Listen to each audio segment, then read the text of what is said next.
திமுக ஆட்சிக்கு வந்தால் மின்சார தட்டுப்பாடும் குடிநீர் பஞ்சமும் சேர்ந்தே வந்துவிடும் என்று அதிமுக பொதுச் செயலாளர் எடப்பாடி பழனிசாமி கடுமையாக விமர்சனம் செய்துள்ளார்.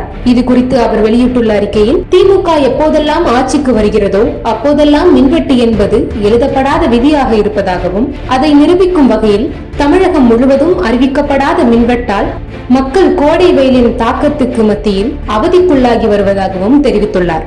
மேலும் தற்போது விவசாயத்திற்கு 24 மணி நேரமும் வழங்க வேண்டிய மும்முனை மின்சாரத்தை கையாளாகாத திமுக அரசு 8 மணி நேரம் மட்டுமே வழங்கி வருவதாகவும், அதுவும் தொடர்ச்சியாக வழங்கப்படாமல் முறை வைத்து வழங்கப்படுவதாகவும், அதிலும் குறைந்த அழுத்த மின்சாரமே வழங்கப்படுவதால் விவசாய மின் மோட்டார்கள் பழுதடைந்து மேலும் பாதிப்புக்கு உள்ளாகி வருவதாகவும் எடப்பாடி பழனிசாமி குற்றம் சாட்டியுள்ளார். இது தவிர தமிழ்நாடு குடிநீர் வடிகால் வாரியத்தின் குடிநீர் திட்டங்களுக்கான மின் மோட்டார்கள் இயக்குவது 20 மணி நேரத்தில் இருந்து 14 மணி நேரமாக குறைக்கப்பட்டுள்ளதால் மக்கள் பெரிதும் பாதிப்படைந்துள்ளதாகவும், இந்த கோடையில் மின் மோட்டார்களை 22 மணி நேரமாக இயக்கி மக்கள் மற்றும் கால்நடைகளின் குடிநீர் தேவைகளை பூர்த்தி செய்யவும், கோடைக்கால பயிர்களை காப்பாற்ற 24 மணி நேரமும் மும்முனை மின்சாரம் வழங்கவும் திமுக அரசு நடவடிக்கை எடுக்க வேண்டும் என தெரிவித்துள்ளார்.